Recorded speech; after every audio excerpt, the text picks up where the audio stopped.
Pag inabot ng libog, madre, kung ang mga bakla, ang mga bata, who needs a religion like that?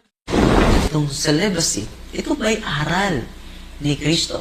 Atin mo nang pakinggan ang salita mismo ng ating Panginoong Heso Kristo. Sa Matthew chapter 19, verse 12, ito ang nakasulat. Sapagkat may iba't ibang dahilan kung bakit may mga lalaking hindi makapag-asawa. Ang ilan ay isinilang na may ganitong kapansanan. Ang iba naman ay dahil sa kagagawa ng ibang tao. Meron namang hindi aasawa alang-alang sa kaharian ng langit. Hayaang tanggapin ang aral na ito nang may kakayahang tumanggap nito. So kita niyo mga kaibigan, klarong-klaro po, hindi lang po personal na aral ni San Pablo ang bago nating binasa. Aral pala ito ni Kristo. Sabi niya, meron namang hindi nag-aasawa alang-alang sa kaharian ng langit. They should come out in the open, cancel celibacy, and allow them to have boyfriends. Tungkol sa pagbabawal ng pag-aasawa sa mga paring Katoliko.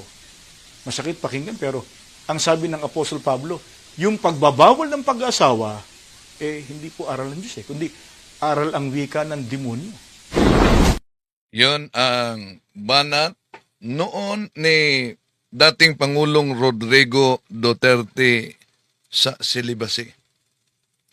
Dapat umano tanggalin na lang yung celibacy dahil may mga pari daw umanong bakla at meron ding mga paring may sikreto na may mga kasintahan at relasyon. Kaya sabi niya, tanggalin na lang at yung mga kaparian ay Pag inabot ng libog, madre, kung ang mga bakla, ang mga bata, who needs a religion like that? They should come out in the open, cancel celibacy, and allow them to have boyfriends. cancel celibacy. May katanungan tayo dyan, pwede niyong sagutin. Sa inyong palagay, sa simbahang Katoliko, dahil merong mga maituring na resulta sa pang-aabuso sa ilang mga ordained ministers na nakasagawa ng mga abuso, sexual abuse, yung iba may sikretong karelasyon, dapat bang tanggalin ang celibacy sa simbahang Katoliko? May katanungan tayo dyan mga kapatid. At matagal ng panahon, binanatan tayo sa iglesia ni Kristong kay Manalo na ang celibacy daw ay aral ng demonyo. Kaya, inanyayahan natin ang ating mga kapatid, i-share ninyo ito sa mga kapwa Katoliko para kung sakaling sila maimbita sa mga pandoktrina at propaganda nitong iglesia ni Felix Manalo, please, alam nila paano sasagutin. Ating tatalakayin ito. Kasi kanalingan, pag palaging inulit-ulit ay magmukha talagang katotohanan para sa ating mga kapatid na kulang ang kaalaman. Ang pagkadaya ay maranasan sa iba't ibang paraan. Pero napakasakit pag madaya tayo sa pananampalataya dahil nanganib pati ang ating kaluluwa. Viva Cristo Rey! Pro Dio et Ecclesia! Kumusta? Isang tulog na lang. National Convention na ng CFD dyan sa Cebu City. Kita-kita tayo mga kapatid. Mga CFD sa Mountain Province, may mga dadalo. Mga CFD diyan sa Samar, mga CFD diyan sa Lawag, no? Sa pagbanguna nila ni Bro Nanding Sis Abigail Pascual, Father Danilo, si Father Dan, anibersaryo niya ngayon, no? Happy sacerdotal anniversary, Father. Kumusta sa lahat nating mga kapatid na sumusubaybay? Inanyayahan natin, huwag kalimutang i-like ninyo ang ating video. At huwag din kalimutan sa mga bago pa lang, inanyayahan ko kayong mag-subscribe at pindutin ang bell button para updated kayo mag-comment at i-share ninyo mga kapatid. Sa pagkakataong ito, hello, kumusta? No? Meron na pala mga nag-comment, nagbigay ng komento. Acknowledge muna natin yung mga nagbigay ng komento dito, no, bago natin tatalakayin ito. Alam naman ninyo na noon pa man binanatan ni Felix Manalo ang Iglesia Katolika, at hindi lang yan, sa pag-upo din ni dating Pangulong Rodrigo Duterte, grabe banat niya sa mga pari sa doktrina hanggang sa Santo Papa. Pero wala siyang banat dahil kakampi niya si Kibuloy at ang Iglesia ni Cristo ang Tatag ni Felix Manalo. Di ba? Natural, kakampi nila. Pero ang simbahang Katoliko, dahil sa mga isyu na may kaugnayan sa ating lipunan, ay manindigan talaga.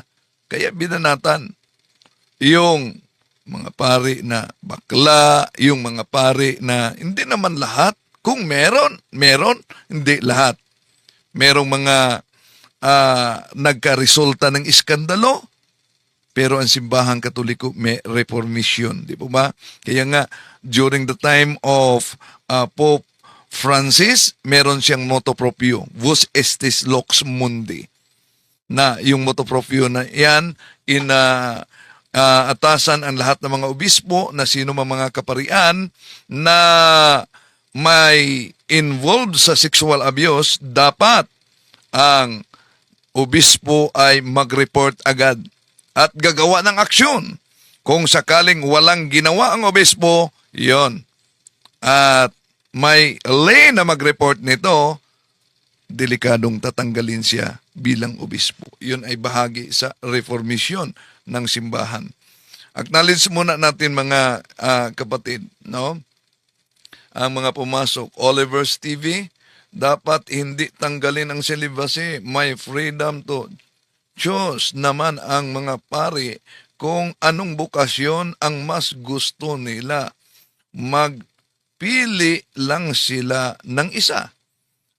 Jiminy Horse, hindi dapat tanggalin ang celibacy. Si Enrico Jr. Kapunan Adelan, maayong hapon bro Windel, watching from Sarangani Province. Si Lydia Batitaw, Pedro, hello brother Wendell, God bless. Hindi pwedeng alisin ang utos ng Diyos. Lita, hi po Wendell, watching from Baganga, Davao Oriental, Diocese of Mati. God bless us all. Si Roselda Ibuan, watching from Lancaster, Imus Cavite. Si Dashiel Gregorio, watching from Singapore. Gregorio, may kasama ako sa radio station na dating seminaryan yan. Siya news writer namin, si Greg Gregorio, kapatid. No?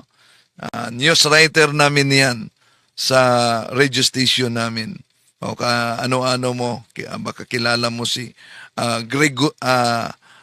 Rick Gregorio, Romerico Gregorio. Watching from Singapore, si Sergio Sueto, mayong hapon Romindel. At sa lahat natin mga kapatid na sumusubaybay sa ating live streaming, welcome po sa lahat mga kapatid, no?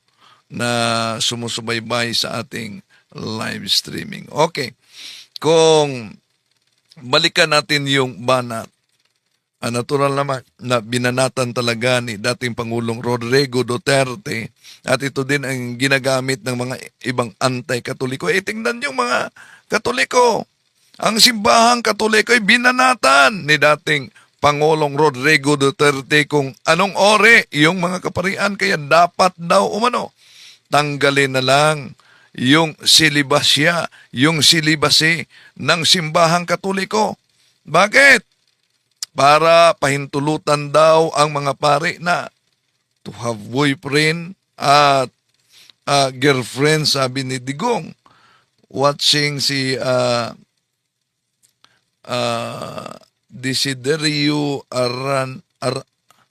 Aranaido, watching from Mawad, mayang hapon, Salvador Evangelista, no? From Baguio, hello kapatid.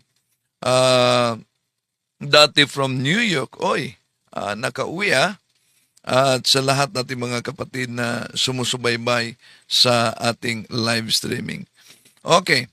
So, eto, no, acknowledge natin ang mga pumasok bago natin tatalakayin. Si Juliet Fernandez. Juliet Fernandez, may batch ako sa Juliet Fernandez. Hello, Apo, watching from Hong Kong. Si Roselda Ibuan, Anabil Talibong, good PM, watching from Pangasinan. Hello, mga kapatid, sa inyong pagsubaybay. Welcome po. At i-share ninyo ang videong ito para yung ating mga kapatid sa Katoliko, meron silang gabay. Paano sasagutin kung sakaling maimbita sila sa mga INC na grabe ang kanilang banat kaugnay sa aral ng simbahang Katoliko. At kung maalala ninyo, balikan natin, mga kapatid, bago natin sasagutin punto por punto. Pag inabot ng libog, Madrid, kung ang mga bakla, ang mga bata, who needs a religion like that? Itong celibacy, ito ba'y aral ni Kristo? Atin mo nang pakinggan ang salita mismo ng ating Panginoong Jesucristo. Sa Matthew chapter 19, verse 12, ito ang nakasulat. Sapagkat may iba't ibang dahilan kung bakit may mga lalaking hindi makapag-asawa. Ang ilan ay isinilang na may ganitong kapansanan. Ang iba naman ay dahil sa kagagawa ng ibang tao. Meron namang hindi nag-aasawa alang-alang sa kaharian ng langit. Hayaang tanggapin ang aral na ito nang may kakayahang tumanggap nito. So kita niyo mga kaibigan, klarong-klaro po, hindi lang po personal na aral ni San Pablo ang bago nating binasa. Aral pala ito ni Kristo. Sabi niya, meron namang hindi nag-aasawa alang-alang sa kaharian ng langit. They should come out in the open, cancel celibacy, and allow them to have boyfriends. Tungkol sa pagbabawal ng pag-aasawa sa mga paring Katoliko. Masakit pakinggan, pero ang sabi ng Apostol Pablo, yung pagbabawal ng pag-aasawa, hindi po aral ng Diyos, kundi aral ang wika ng demonyo. Yan, ayon sa INC na ang pagbabawal daw sa pag-asawa, celibacy, ay aral ng demonyo. Ito ay matagal na nila na tuligsa sa pananampalatayang Katoliko. At ito ay nagiging epektibo din. Bakit? Nagiging epektibo dahil may mga inosenteng natangay nila dahil sa ganitong propaganda, mga kapatid. At yung naunang banat ni dating Pangulong Rodrigo Duterte na dahil may mga pare umanong bakla, sabi niya, may mga paring may sikretong karelasyon. Sabi niya, kaya ang banat niya ay tanggalin na lang ang celibacy and allow all priests to have boyfriends and girlfriends. Yun ay abogado naman itong tinatawag niyong Tatay Digong. No? Yun po ay may turing na logical fallacy. Yun ang tinatawag na yung argumentum ad populum. Ano ba yung argumentum ad populum. Pwedeng pahintulutan na lang itong mangyari dahil maraming gumagawa kahit wala namang ebidensya na itong ginagawang ito ay tama. Kaya nga, halimbawa, di nga naubos ni Duterte ang problema sa drugs. Dahil po ba, malawak ang problema sa drugs. Pwede bang sabihin na lang, i-regulate na lang yung shabu? Ganun po ba? At isa sa mga problema, ngayon, yung kahit ikinasal sa pare, kahit ikinasal sa civil, meron ding mga ibang relasyon na sikreto. At dahil isa yan sa problema, ibig ba sabihin na pahintulutan na lang na magkaroon ng iba't ibang relasyon dahil may mga gumagawa sa naturang kasalanan? Kaya argumentum contra factum non valid, an argument which is contrary to the fact cannot be accepted, mga kapatid. At narinig natin ang grupo ng Iglesia ni Cristo na binanatan na sa demonyo daw umano ang aral na di pag-aasawa ng mga kapariang Katoliko. At meron silang mga aklat Katoliko na ginagamit at pinagtagpi-tagpi nila, mga kapatid. At yung mga inosente talaga nadala. Kaya ating lilinawin, ano po ba yung talata na ginagamit nila sa INC? At pinagtagpi-tagpi nila sa mga aklat Katoliko.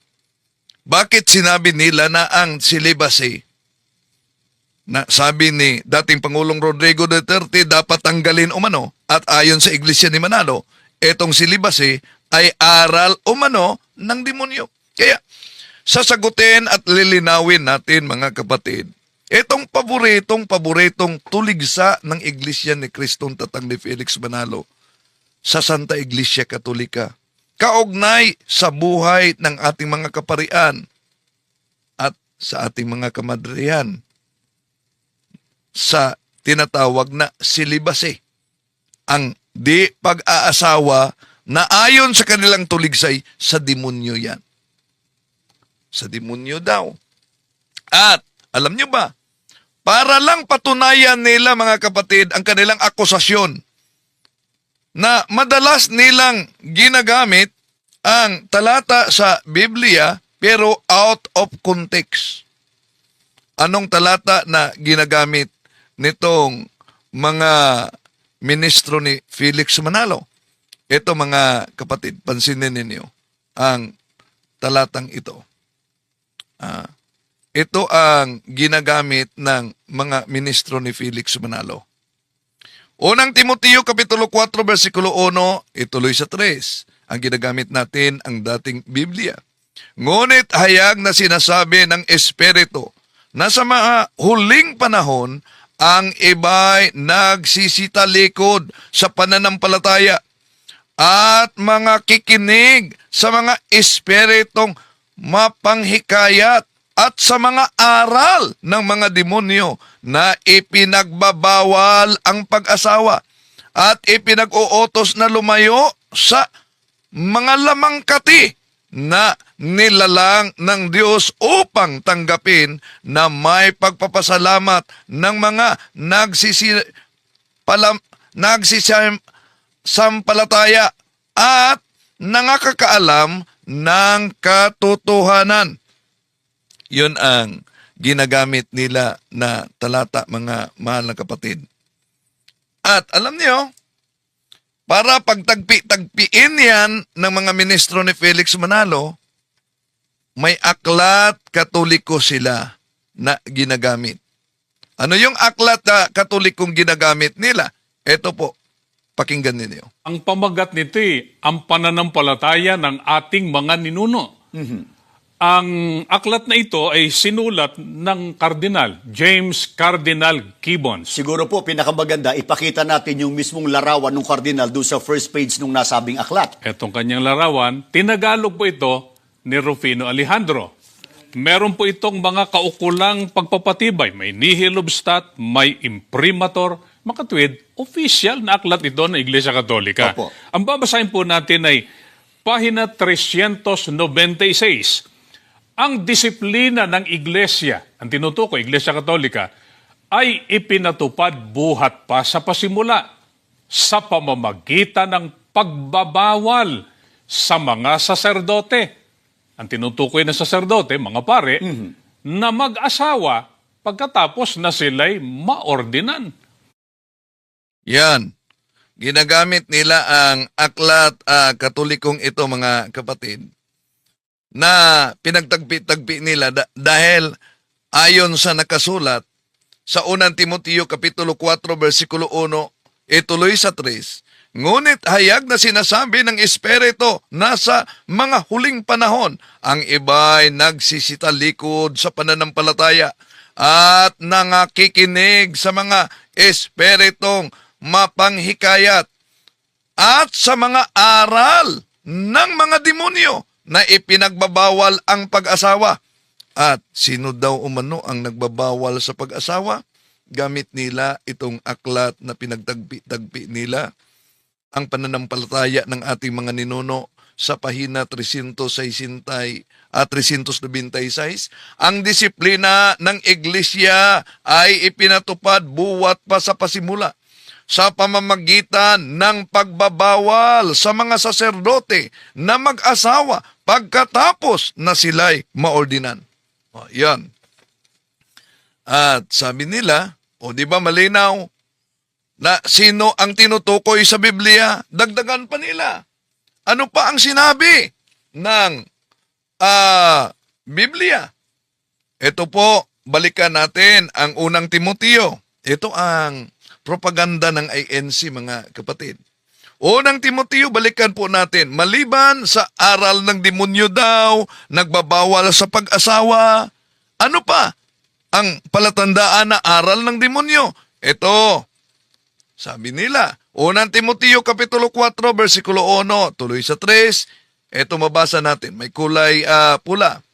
Ngunit hayag na sinasabi ng Espiritu na sa mga huling panahon, ang iba'y nagsisitalikod sa pananampalataya at nangakikinig sa mga espiritong mapanghikayat at sa mga aral ng mga demonyo na ipinagbabawal ang pag-aasawa at ipinag-uutos na lumayo sa mga lamangkati. Ipinag-uutos na lumayo sa mga lamangkati. Ibig sabihin, hindi kakain ng anumang lamangkati o karne. Ang tanong, sino po bang katuparan diyan na may utos na di kakain ng anumang lamangkati o karne? Gagamitin po nila, mga kapatid, ang aklat katoliko na ang pamagat ay siya ang inyong pakinggan. Ang aral katoliko na ang may akda ay si Father Enrique Dimond, isang SVD. Ito po ang mabasa natin sa pahina 139.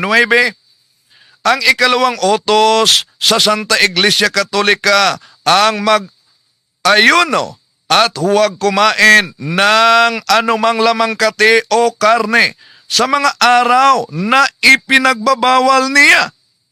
So, sasabihin ng mga ngaral sa iglesia ni Felix Manalo, mga kapatid, di po ba? Tugmang-tugma talaga sa simbahang katoliko ang nakasulat sa unang Timoteo Kapitulo 4, 1-3, batay sa mga aklat katoliko. At maliban dyan, gagamitin nila itong isang aklat pa para mahikayat talaga yung mga inosente. Ang pamagat, hindi ang lahat, dili ang tanan sa Cebuano, na ang may akda ay si Attorney Teopilo Tamulak. Sa pahina 131, aaminin ko na ang mga demonyo ay nasa loob ng simbahang katoliko. So, gagamitin nila. Di po ba? Inaamin sa aklat katoliko. Ito, may imprimatur ni Cardinal Vidal. Aaminin ko na ang mga demonyo ay nasa loob ng simbahang katoliko. Pero pinutol po nila yan, mga kapatid. Mag-ingat. Ang nakasulat kasi diyan ay aaminin ko na ang mga demonyo ay nasa loob ng simbahang Katoliko. O dahil, anong sabi? Ang mga demonyo ay sumusunod sa mga taong banal. Hindi ito pupunta sa kanilang simbahan dahil, yun ang nakasulat. Pinuputo lang nila, mga kapatid. Kaya mag-ingat na sa ganitong propaganda ng mga kapatid natin sa ibayong pananampalataya. Balikan natin. Kung ang di pagkain ng karne ay bawal, ay sa demonyo na mga mahal na kapatid. Ang tanong, si San Pablo ba, may pagkakataon ba na hindi siya kumain ng karne? Sisilipin natin ang mabasa sulat ni San Pablo. Kaya nga out of context ang paggamit nila sa unang Timoteo Kapitulo 4:1-3. Bakit ang nakasulat sa unang Timoteo unang Korinto 8:13? Ito mabasa natin. Kaya nga, kung dahil sa pagkain ay itinutulak ko sa pagkakasala ang aking kapatid, hindi na ako kakain ng karne upang hindi siya magkasala. Ano daw? May pagkakataon na si San Pablo di kakain ng karne para hindi magkakasala. Pero mag-ingat, mga kapatid. Dahil sasabihin ng mga ministro sa kanilang propaganda sa TV, sa radyo, ano po bang nangyari ngayon, mga kapatid? Sa sinasabing Katoliko na may taglay aral sa silibasya na ayon sa Biblia, aral daw ng demonyo. Kaya anong nangyayari sa mga kaanib ng simbahang Katoliko? Babalikan po natin ang aklat pananampalataya ng ating mga ninuno na ang may akda ay si James Cardinal Gibbons sa pahina 30. Ito po ang pahayag ng otoridad Katoliko. Ito po yung ginagamit nila. Kaya marami talagang mahikayat nila kung di nila alam ito, mga kapatid. Bakit? Ito ang nakasulat. Nalulungkot kaming ipagtapat na ang kabulukan sa moral ay malimit na nasusumpungan sa sinapupunan nito mga nagsasabing sila'y Katoliko. Di natin maipipikit ang ating mga mata sa harap ng katotohanang marami sa kanila ang di nabubuhay ayon sa ipinag-uutos ng kanilang iglesia, kundi bagkus nagiging sanhi pa ng kalungkot-lungkot na iskandalo. Ngunit sa aba niya na nagiging daan ang mga ito, tinatanggap ko rin naman ang mga kasalanan ng mga Katoliko'y lalong karimarimarim sa mata ng Diyos kaysa kasalanan ng nahihiwalay nilang mga kapatid, sapagkat maraming grasya ang sinasayang nila. Yon ang ginagamit nila at ang konklusyon. Di po ba? Malinaw na sinabi sa pahina 30, otoridad mismo, kardinal mismo ng Katoliko, na ano daw ang nangyari sa kanilang moralidad. Bulok na ang moralidad sa mga nagsasabing sila'y Katoliko. Pero alam nyo, mga kapatid, napakaganda naman ang nakasulat diyan sa aklat ni Cardinal James Gibbons. Ang sinabi diyan, nalulungkot kaming ipagtapat na ang kabulukan sa moral ay malimit na nasusumpungan sa sinapupunan ng mga nagsasabing sila'y Katoliko. Di natin maipipikit ang ating mga mata sa harap ng katotohanan na marami sa kanila ang di nabubuhay ayon sa ipinag-uutos ng kanilang iglesia, kundi bagkus nagiging sanhi pa ng kalungkot-lungkot na iskandalo. Di ba ba? Wala bang comprehension ang gumagamit dito? O sadya talagang pinipilipit nila? Bakit? Malinaw naman ang sabi sa pahina 30 na sino man, ibig sabihin, sino man ang nagiging bulok ang moralidad, nagiging bulok hindi dahil sila ay mga Katoliko, kundi dahil sila hindi sumusunod sa aral ng simbahang Katoliko. Pero ang tanong, nawala na ba ang pagkabanal sa tunay na iglesia kung may mga umaanib o miyembro ng simbahang katoliko na hindi nagiging banal. Ayon kay, simulan lang natin pagbasa. Dahil ito ay pilit talaga nilang itinatago. Ito ang nakasulat sa naturang aklat, Mahina 23. Ang pagkabanal ay isang tanda ng tunay na iglesia, sapagkat sa dasal na sumasampalataya ay sinabi natin ang ganito, sumasampalataya ako sa Santa Iglesia Katolika. See? Yon ang pinutol nila.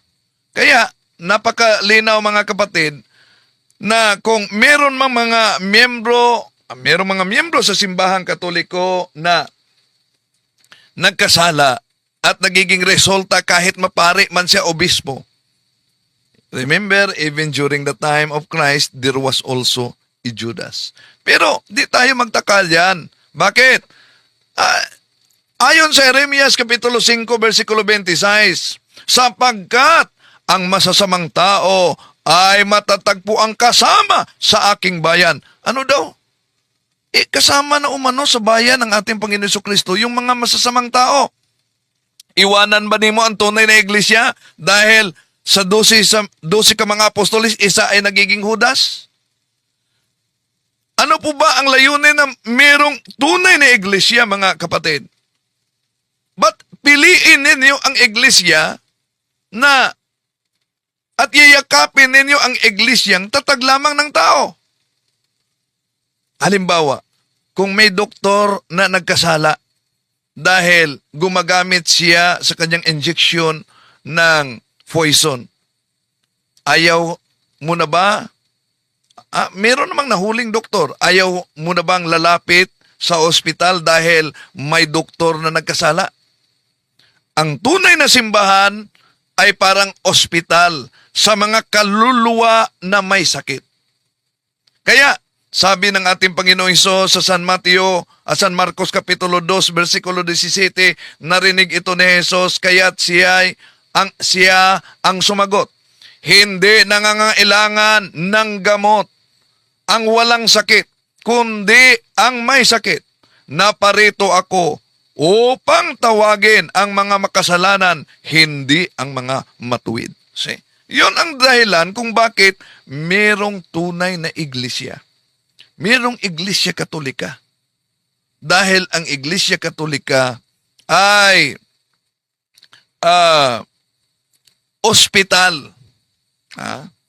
Ospital siya sa mga may karamdaman na kaluluwa, mga kapatid. Ngayon, balikan natin ang kasaysayan. Bakit sinabi nating out of context ang mga INC? Alam nyo ba na sa kasaysayan, kaugnay sa celibacy, kung tingnan natin ang aklat na ang pamagat ay The Age of Faith by Will Durant sa pahina 44. Ito po yung mabasa natin. In the first 3 centuries of Christianity, celibacy was not required of a priest. He might keep a wife whom he had married before ordination. But he must not marry after taking holy orders. A new man could be ordained who had married 2 wives, a divorce, or a concubines. Yon ang nasa kasaysayan. Iwan ko kung alam ba nila ay may background sila. So ang mga paring Katoliko sa Roman Rite, mga kapatid, Roman Rite, tinatawag yung Western Rite, no? Yung tinatawag na Latin Rite. So, ang mga pare sa Roman Rite, Western Rite, o Latin Rite, ay may vow of celibacy. So, ibig pong sabihin, mga mahal na kapatid, yung Western Catholics, o mas kilala sa tawag na Roman Catholic Church, ang may tinatawag na vow of celibacy, ibig sabihin, walang asawa ang mga kaparian at ang mga obispo, cardinals at mga santo papa kahit na madre. Pero noong una, ang mga santo papa merong asawa. May mga santo papang may asawa. Kahit na si San Pedro, unang. Pero, sa kasaysayan, mga kapatid. Ang Eastern Rites, ano ba yung Eastern Rites? Yun po ang Constantinople, Alexandria, yung Byzantine, mga kapatid, Alexandria, Antioquia, Jerusalem, yun po ang tinatawag Eastern Rites, Eastern Churches. Alam nyo ba na ang mga pari nila, sila'y communion sa simbahang Katoliko. Pero alam nyo ba, baka di alam ito ng mga ministro ni Felix Manalo, kaya kumukuha lang ng talata sa unang Timoteo Kapitulo 4 at sinasabi, out of context naman. Mamaya, ang patunayan natin bakit out of context. So, ang mga kaparian sa tinatawag na Eastern Rites, yung Alexandria, Constantinople, yung Jerusalem, mga kapatid, na mga Katoliko under sa Santo Papa, alam nyo ba, ang kanilang mga kaparian ay meron silang asawa. Baka di nila yan alam. At ganon din po, mga kapatid, yung mga pare sa ibang denominations na nagbalik loob sa simbahang Katoliko. Baka di nila alam yan. Na may mga pare sa ibang denominasyon, Anglican, na yumakap sa Catholic Church, yung tinatawag na Roman Rite, Latin Rite, pero may asawa. Iniwan nila, pare na sila sa Anglican, may asawa sila, iniwan nila ang Anglican, yumakap sila sa simbahang Katoliko, tinanggap sila sa Latin Rite, at may asawa sila. Siguro, mga kapatid, yung Anglican o Episcopalian, imposible kung di nila alam yan. Kung di nila alam sa mga ministro ni Felix Manalo na banat ng banat lang sa aral ng simbahang Katoliko, aboy, inosente sila. Sa aklat na pahina 396 nitong pananampalataya ng ating mga ninuno, na ginagamit nila, pinagtagpi-tagpi nila sa unang Timoteo Kapitulo 4:1-3, mga kapatid, may iniwasan sila.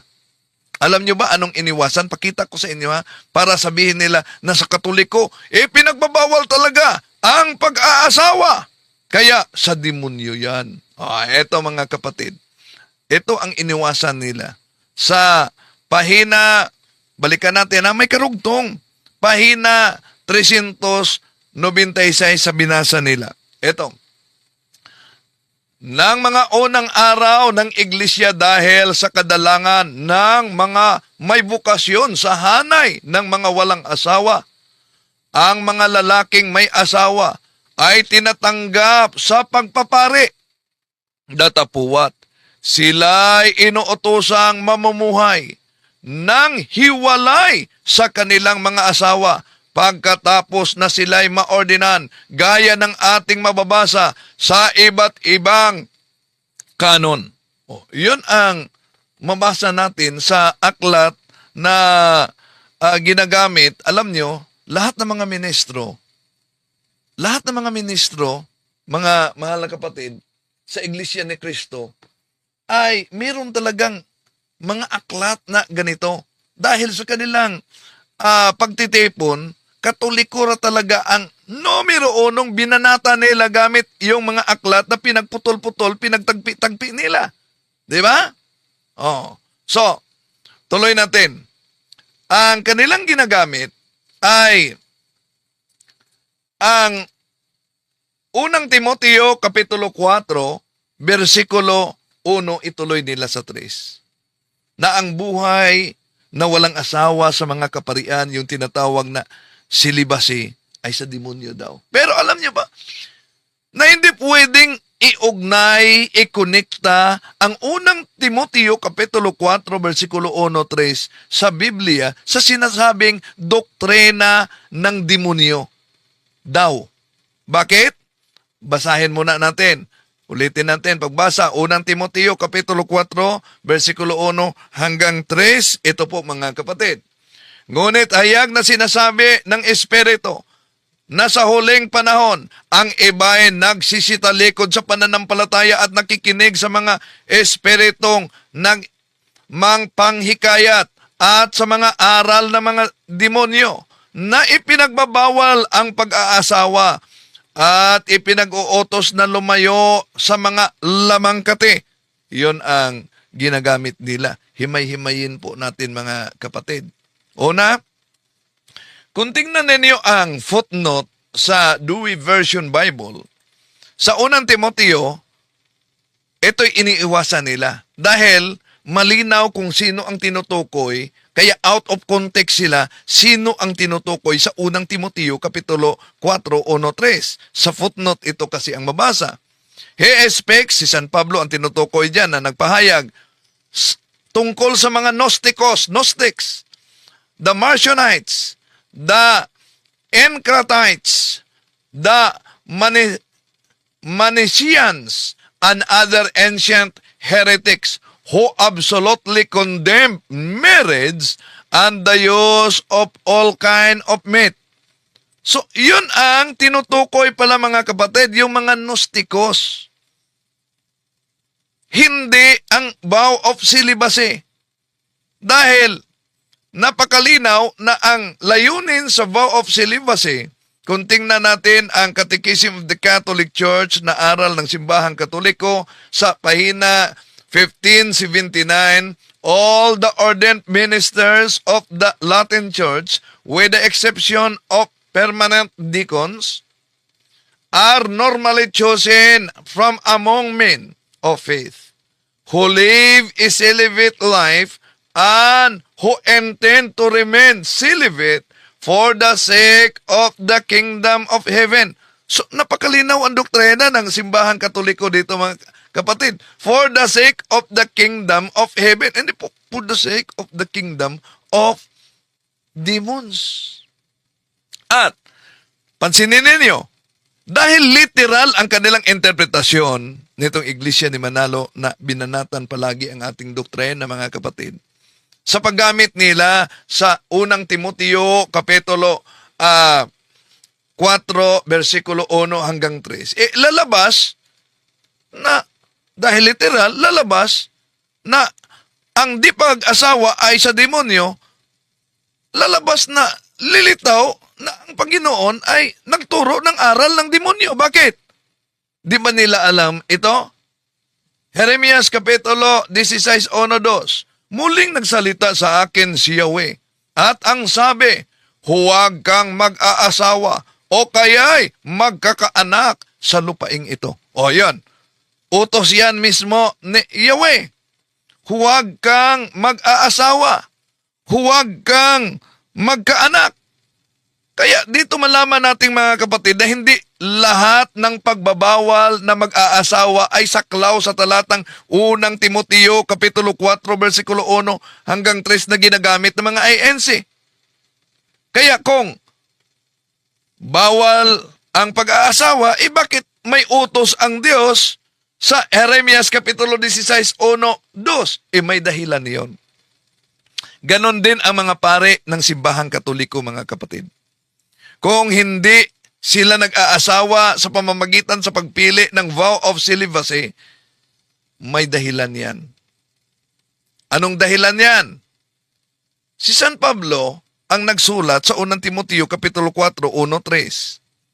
Kung dahil literal ang interpretasyon ng mga ministro ni Felix Manalo, hindi pag-aasawa ay sa demonyo, ibig ba sabihin si San Pablo sa demonyo din? Bakit? Ito mabasa natin sa unang mga taga-Korinto 7:8. Ito naman ang masasabi ko sa mga walang asawa at sa mga biyuda. Mabuti pa sa kanila ang mananatiling walang asawa tulad ko. Ano si San Pablo? Mananatiling walang asawa tulad ko. Oye, kung ngayon, hindi pag-aasaway sa demonyo para sa kanila, si San Pablo, walang asawa, sa demonyo na ba siya? Ayan, isip-isip naman mga kapatid, pag may time, di po ba, no? Ano pa ang sabi ni San Pablo?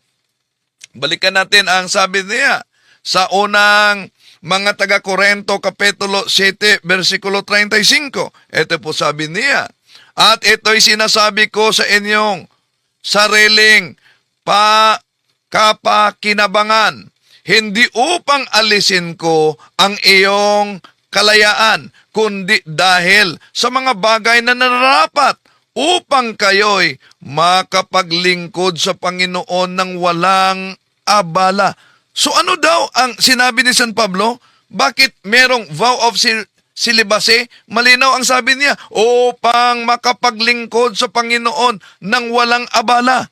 Pagkatapos, itong mga ministro ni Manalo, mga kapatid, sasabihin nila na ang di pag-aasawa ay sa demonyo. Dagdagan pa natin. Ang sabi ni San Pablo sa unang Korento, Kapitulo 7, versikulo 32-34. Pansinin ninyo ang sinabi ni San Pablo. Nais kong mailayo kayo sa mga alalahanin sa buhay. Ang pinagkakaabalahan ng mga lalaking walang asawa ay ang mga gawaing ukol sa Panginoon. Kung paano niya mabibigyan ng kaluguran ang Panginoon. Ngunit, ang pinagkakaabalahan ng lalaking may asawa ay ang mga bagay ng sanlibutang ito. Kung paano niya mabibigyan kaluguran ang kaniyang asawa. Dahil dito, hati ang kaniyang malasakit. Gayon din naman ang pinagkakaabalahan ng isang babaeng walang asawa o isang dalaga ay ang mga bagay ukol sa Panginoon sapagkat nais niyang maitalaga ang kaniyang katawan at espiritu sa Panginoon. Subalit, ang pinagkakaabalahan ng babaeng may asawa ay ay ang mga bagay ng sanlibutang ito kung paano niya mabibigyang kaluguran ang kaniyang asawa. Yun mga kapatid. Napakalinaw ang sabi ni San Pablo dyan. Pagkatapos sabi nila, sa demonyo ang di pag-asawa, sa demonyo ang di pagkain ng alamang kati o karne na ang sabi ni San Pablo. Kaya nga, kung dahil sa pagkain ay itinutulak ko sa pagkakasala ang aking kapatid, hindi na ako kakain ng karne upang hindi siya magkasala. O, may pagkakataon na si San Pablo, mga kapatid, hindi kumain ng karne. O, ibig ba sabihin, nag-ayuno siya. Hindi kumain ng lamang kati. Ibig ba sabihin si San Pablo ay sa demonyo na? O. Kaya isip-isip naman para sa ating mga kapatid na nagsubaybay ngayon at patuloy talagang nagsaliksik sa katotohanan. No? Bukas sana kayo. Huwag kayong sarado para di kayo mabiktima sa maling akala. Kaya maling gamitin nila na ang unang Timoteo Kapitulo 4 versikulo 1 hanggang 3 mga kapatid para sa mga pare. Bakit hindi yan tugma na verso na ginagamit nila? Kung meron mang talata o verso sa Biblia na tugmang-tugma sa buhay na walang asawa para sa mga pare at para sa mga madre, ano yon? Yung binanggit ni Father Darwin. Ano yung binanggit ni Father Darwin? Yung yung Mateo Kapitulo 19 versikulo 12. Sapagkat may iba't ibang dahilan kung bakit may mga lalaking hindi makapag-asawa. Ang ilan ay dahil sa kanilang katutubong kalagayan.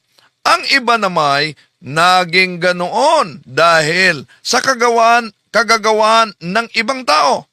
Meron namang hindi nag-aasawa alang-alang sa kaharian ng langit. Dapat itong gawin ng taong nakaunawa sa katuruang ito. Ano daw? Iba't ibang dahilan. Bakit may hindi nag-aasawa? Ang iba umano, hindi nag-aasawa alang-alang sa kaharian ng langit. Sino ba ang katuparan nito? Alang naman mga pastor, may asawa sila. Kung gamitin natin ang salita ng Diyos, Protestant na salin, ito mabasa. May iba't ibang dahilan kung bakit may mga taong hindi nag-aasawa. Merong ipinanganak na may kapansanan. Ang iba na may sinadyang kapunin ng ibang tao. At ang iba'y pinili nilang hindi mag-aasawa alang-alang sa kaharian ng langit. Ang sinumang may kayang tumatanggap sa aral na ito, dapat niya itong tanggapin. O, pagkatapos sabihin nila, pahayag yan ng ating Panginoon Jesucristo. Pagkatapos sabihin nila, mga kapatid, na ang di pag-aasawa ay sa demonyo, anong layunin? Bakit may vow of celibacy na mabasa natin sa Biblia? Sabi ni San Pablo, nais kong mailayo kayo sa mga alalahanin sa buhay. Ang pinagkakaabalahan ng lalaking walang asawa ay ang mga gawaing ukol sa Panginoon, kung paano niya mabibigyan ng kaluguran ang Panginoon. Yon, napakalinaw mga mahal na kapatid, ang mabasa diyan sa Biblia. Kaya, tugma at tupad talaga sa mga pare ang talatang San Mateo Kapitulo 19, versikulo 12. At ang unang Korinto Kapitulo 7, versikulo 32. Palpak ang INC na gumagamit diyan. Bakit? Di po ba? Kahit si San Juan, nakita niya sa langit ang mga taong hindi nagkaroon ng ugnayan ng mga babae. In short, walang asawa. Saan mabasa? Ito po mga mahal na kapatid. Babasahin po natin sa Pahayag, Kapitulo 14, versikulo 4. Ito po mabasa.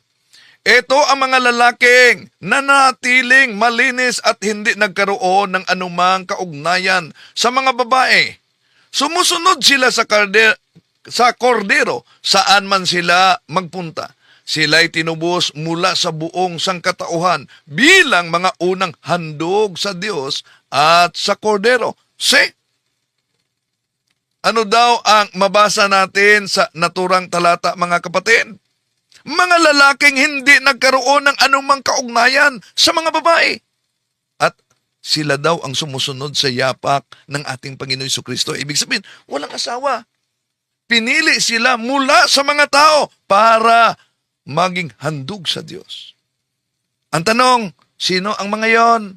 Hindi pwedeng mga pastor yan. Dahil ang mga pastor, mayroon silang asawa, may mga anak sila. Hindi pwedeng mga ministro ni Felix Manalo yan. Dahil ang mga ministro ni Felix Manalo, mayroon silang mga asawa. So therefore, may kaugnayan sila sa mga babae. Sino ba yan? Walang asawa. Kundi, ang mga pare ng simbahang Katoliko, mga kapatid. Kaya, itong celibacy ng simbahang Katoliko, walang sino mang makatanggal dito. Kahit pa presidente, wala naman. No? Sabi ni dating Pangulong Rodrigo Duterte, sa loob ng 25 years, ang Katoliko'y mawawala daw. Di yan totoo, mga kapatid. At kung ating isa-isahin ang ginagamit ng mga ministro sa talata sa unang Timoteo Kapitulo 4, versikulo 1-3, ito ang nakasulat. Ngunit hayag na sinasabi sa Espiritu na sa mga huling panahon, ang iba'y nagsisatalikod sa pananampalataya. Ano daw? Sa huling panahon. Ang tanong, kung sinabi diyan na sa huling panahon, alang naman ang Katoliko ang tinutukoy diyan. Una, sinasabing some. Ibig sabihin, ang ilan. Gayong napakarami, nakaanib sa simbahang Katoliko, hindi lang ilan sa buong mundo. At hindi lang yan. Anong sinabi sa konteksto? Ilan ay tumatalikod sa huling panahon. Iyan lang naman ang simbahang Katoliko ang tinutukoy sa tinatawag na later times o huling panahon. Gayong ang simbahang Katoliko, kung tingnan natin ang aklat The New Book of Knowledge Encyclopedia, mga kapatid, ano po ba ang nakasulat sa The New Book of Knowledge Encyclopedia? Ito po ang ating mabasa. The Roman Catholic Church started its history in Jerusalem 2,000 years ago. as the original disciples of Christ gathered in the upper room waiting for the Holy Spirit to come. The day in which the Holy Ghost came in the birthday of the Catholic Church. See? Kaya mga mahal na kapatid, ating sinagot ito dahil alam niyo naman, paulit-ulit ito na tuligsa ng ating mga kapatid sa iba yung pananampalataya. At alam niyo na, ang kasinungalingan, pag ito'y palaging inulit-ulit, magmukha talagang parang katotohanan, lalo na sa ating mga kapatid na kulang ang kaalaman. Hello kay bro kapatid Chris Husol. Kita-kita po tayo, bro kapatid Chris. Sa lahat ng ating mga kapatid, maraming salamat. Maya, balik tayo. Bye-bye. To make his message known is our response.